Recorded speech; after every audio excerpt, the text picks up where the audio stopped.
Hello, my fellow adventurers! This is Maluncha, and welcome back to New World. In today's episode, we of course are gonna chase one more of these 580 weapons, and today we find ourselves here with forging the Azure Ravager. Recover the components needed to create the Azure Ravager and deliver them to Ranger Madaki in the mountain home. And it's right here in Great Cleave, and it's the last one we have in Great Cleave, and then we only have two weapons left, two weapon quests left here in the Shattered Mountain. And we are here today with DB Fowler. Okay. You found me. Good. I am often on the move. When Madaki told me about this corrupted weapon plot, I didn't quite believe her. Sounded a bit outlandish, honestly. Well, it is all true. Oh, I know. I started seeing the influx of strange items coming into the forts nearby, and I didn't question her any longer. Something unusual was going on, so I started to look into it. And what did you find? There is an amazing hatchet. I'm sure Madaki showed it you. I can imagine the way it handles in a fight. We can't let the corrupted make it first. So what should I do? Oh, I put together a list. Of everything that matches up with this new hatchet design. You have to search across the turnip for some of the items, but I'm certain you can do it. You find me up here, after all. Okay, let's accept the quest. So let's see what we are gonna be faced with first. 2.6 kilometers, death and taxes. Explore Brightwood Isles in search of star metal whetstone. Holy crap. This is, I've talked about this before, like we are always getting sent to the same locations. And Brightwood Isles was a location that I have not been to in any quest yet. So this is really fun to see that eventually there is actually a quest that leads me to my favorite, well, it's the zone where I leveled up all my weapons. So I'm quite familiar with it. Let's go to the Alchemist Shrine and let's see what we're gonna need to do here. So we're gonna need to defeat 40 lost. That is not a big deal. And we need to collect star metal whetstone from Archminister Havelock, and I do presume that is the boss. So yeah, boss fight and some random kills here. Are you gonna explode or not? No, he's not gonna explode. So let's make our way inside, and yeah, I'm basically just gonna follow my routine of all the small fry that I usually use actually to level up my weapons. And it's basically these guys here. There we go. We leave the morticians alone because basically they are kind of annoying to kill. It's not that they're hard to kill, it's just that they're pretty annoying. We got two little riffraff over here, and these are the guys that die the fastest. So kind of focusing on these guys is really useful. There we go. We got two more over here. Let's kill these two. Pull them away from the archer. He's kind of gotta interrupt that one. He's got two interrupts actually. These are not too hard to kill either. I usually focus on the orderlies, the explodey fellas, and the small riffraff. And then I skip this location here. Again, we've got one of these morticians here. Basically, if you follow this path, you come across like 6 of these small riffraffs, and one mortician, and one explodey fella. Yeah, I'm gonna continue inside. We are gonna see where the boss is. So let's just continue. There's 2 more, as you can see here. You kill those. There's 2 more, usually of these small riffraff over here. You kill those. And then you basically make your way outside of the fort again. That's the routine I've always used to level up my weapons. Like, just focus on all the small riffraff. I barely made it to this side here. And yeah, that's the Archminister up there in the house that we are gonna need to kill. And there you go, boy.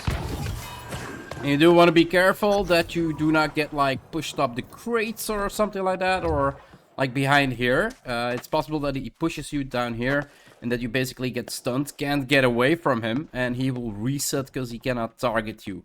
So you do want to be careful about that. And now we only need to kill 25 more. Alchemist last one. Let's blow him up. Bam! Quest complete. And we have by root and buff. Bough. Wow, I have no idea. Obtain an evergreen dryad branch from a ravenous. Yeah, it seems we're gonna need to, or gonna be able to farm some more wood again. Like every quest we go, I get a bunch of wood there. It's such a good farm. Seems we are gonna need to collect 8 dryad archer rubble from a ravenous yeoman. So we're gonna need to kill 8 archers. And then collect an evergreen dryad branch from a patene no siscus. Something like that. Come on, get up here. I do presume that is gonna be the boss. I think there's already some people in there. If I'm fast enough, I might get an invite. Let's see if I am lucky. Oh, no, run towards. Not sure if they're here for the boss or not.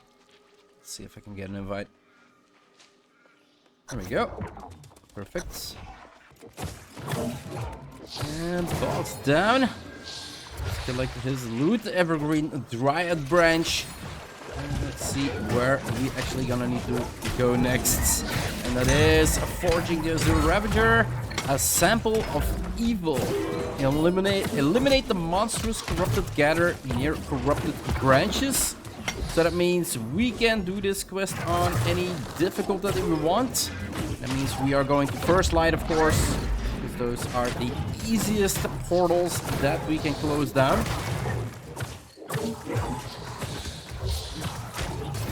There we go. Let's thank the fellows here.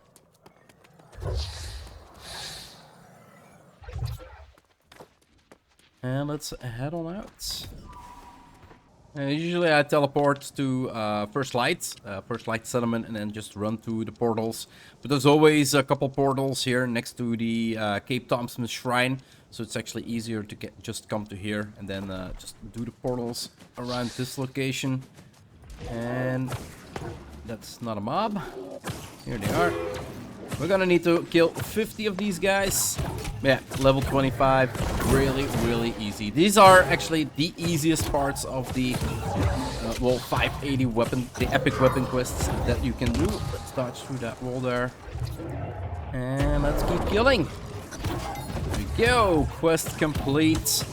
What are we gonna need to do next is venture to Scorpius in search of a desecrated Azure crystal. And that does sound like a boss fight to me, which I really, well, by now, after doing it, what, 7 times already, I think, in all the quests, I think Scorpius is one of the locations you have to visit the most. In all of the quests, well, maybe Eradanus. Like, Eradanus is always a location you're gonna need to visit. Scorpius is as well. Like, if Eradanus is in there, Scorpius is gonna be in there as well. So let's beat this last dude here. Come on, little antler. Rudolph, the red-nosed reindeer. Let's close the portal. Yep. And yeah, Eradanus is, of course, here in the top. Scorpius is here in the top elite strongholds. Here we go. 40 Scorpius. Corrupted, defeated, and desecrated Azure crystal from Silanx the Unseen. Fight it so much faster with 2 people. Holy crap. And yeah, it's not only 40 kills apparently. Where is your desecrated Azure crystal? We also need to, of course, kill the 40 people, and we need to defile 5 altars as well. And we found 3. We find 3 here inside, apparently. So that's 2 and 3. We found 1 on the outside on the left here. So I'm gonna need to get 5 more kills and then 1 more altar. Yeah, there's another altar here on the left, so on the right. So there are a bunch of altars where you can actually do your quest. And for the next part, we have the shards from above and below. Obtain ever-burning embers and tainted orichalcum samples from a busty superior. And that is... oh, Shattered Mountain. The Ambusty Superior Scorched Mines. Alright, what are we gonna need to do? It does seem there is a run happening right now, because none of the bosses at the elite chest were actually there. Let's beat this one. I have taken every chest that I came across. I'm definitely gonna continue with that. And we are gonna need to search 12 chests, so yeah. Like I said, I'm gonna continue opening every chest that I come across. And collect 50 Everburn embers from Scorched Vein Corrupted. It doesn't seem like it's 100% drop rate though. Let's see if I can get one from this dude. Can you drop one? Strange. Maybe it's because these are mobs that I kind of pulled into the zone, but they're not actually from the zone. So this dude should give me one, because he is in the actual zone that I need to obtain them from. And I cannot imagine that it's not going to be 100% drop, because 50 is a big number. Yep. We're burning crystal. Let's beat this guy up as well. Let's keep moving though, because I think these are the guys that also drink. Definitely don't want to give them an option to actually refresh their HP. Well, not refresh, but kind of fill their HP. Yeah, another drop. So I do presume it's going to be 100%. Last one, and yeah, I came across Vigorous here again, and I think he's on the same quest as I am. So we should be done, because he was 5 ahead of me. And... wait, what the hell? I need to go back to Entoi Madaki? Well, that is a first one ever. That is a first one ever. Usually you kind of only need to go back to Endoi at the end of the quest. So let's see what happens. It cannot be possible that we're already done with our quest, right? It looks like you've made a lot of progress already. I've been working to alter this recipe to channel Azoth instead of corruption. And with what you've brought me, I think I'll be able to make this work. Well, it sounds like a good plan. By the time you bring back the rest of the components, I'll have most of the critical pieces complete. And then we'll get to see what this design can really do. Yeah, here we go. We do need to go on more quests. This was quest 4 out of 8. So let's complete. And what are we gonna need to do next? Wooden hearts and iron heads. Recover corrupted iron hammerheads from Asphicin's stands. And are we gonna need to go up or down? It's the lower Asphicin's stand, and Vigorous is on the same quest because he's running in the same direction as me. So let's hit him up. Defeat 45 Southguard corrupted and collect a corrupted iron hammerhead from Southguard builders. Seems Vigorous is going in a different direction as me. Can I get on here? Yeah, there we go. Now, all of you go back home. Yeah, just go back home. There we go. And now we can actually start the farm. And yeah, with 2 people, these quests are gonna be way easier than I've ever seen. On all the quests that I've done so far, I've never come across somebody who was in the same exact quest line as me. And what do we collect? The corrupted iron hair from builders. Ah, yeah, here we go. So, only 1? Yeah, only 1 and 45 kills. That's gonna be really, really easy. And last one. Why did he reset? Oh, doesn't matter. We'll kill this one then. It didn't count. Okay. Strange. This one has a marker above his head, so it should work. There we go. Quest complete, and now we've got sticking to the plan. Venture into Paraville in search of ethereal adhesive and unstable azot shards, and it is 3 kilometers away in Paraville and Weaver's Fen. Let's see what Paraville has in store for us this time. I think 40 kills. Obtain an unstable azot shard from Joan the Faithless, okay. And 18 Paraville lost for ethereal adhesive. That's actually not that bad. But yeah, we're first gonna go straight for Joan, of course. After we beat mobs that we come across to her. It does seem like the adhesive is not 100% drop rate. And with the low amount that they're asking, it kind of makes sense that it's not 100%. Not 1 out of 2. Let's see how many we can get. 0 out of 3.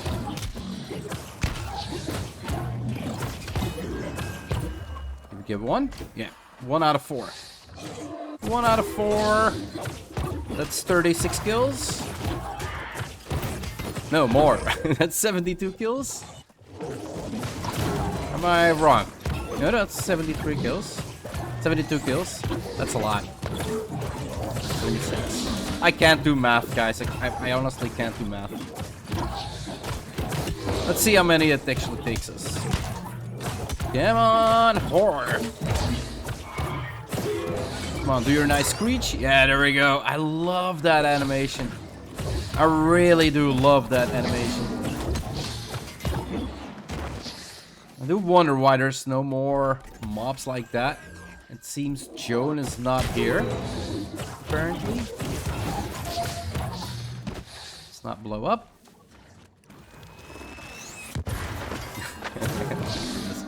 Alright, so we're gonna need to wait a little bit for Joan to actually spawn. Let's keep on farming for those adhesive. There we go. Last adhesive found. We need to go to Stone Skull Fort to recover silver coins. And that is, of course, all the way at the bottom here. Stone Skull Fort, the Gleaming Edge. Alright, let's see where these silver coins drop from and how many we need. 45 kills, 12 coins, and the coins drop from chests. That should be pretty straightforward and pretty easy to do. Me and Vigorous are in kind of different locations, so I'm not really sure if my kills are actually counting for him, because we are maybe too far away from one another. Yeah, I am getting kills from him. Okay, so don't really need to worry about the distance. Maybe it is easier if we just group up, right? Let me head over there. Now that we actually know what we kind of need to do, let's try not to pull too much. Alright, quest done. And it says Gleaming Edge. Talk to Tibbe Fowler. So we're gonna need to go back to the initial NPC that we actually took the quest from. That is, again, something new.